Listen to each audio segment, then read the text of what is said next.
Nuovo peggioramento sulle nostre regioni, specie sui monti, ma col passare delle ore anche in pianura. Vediamo il dettaglio.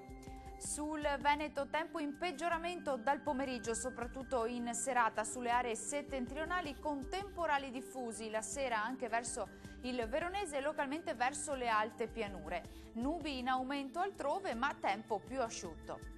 Vediamo anche le temperature, le massime risultano essere comprese tra i 18 e i 25 gradi, minime attese tra 12 e 16 gradi circa.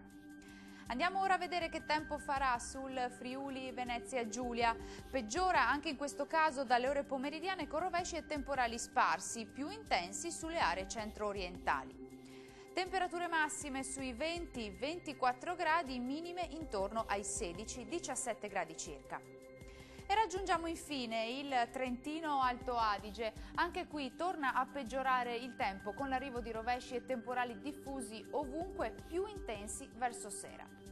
Temperature stazionarie o in locale calo intorno ai 23 gradi, minime invece in aumento, attese sui 12-13 gradi circa.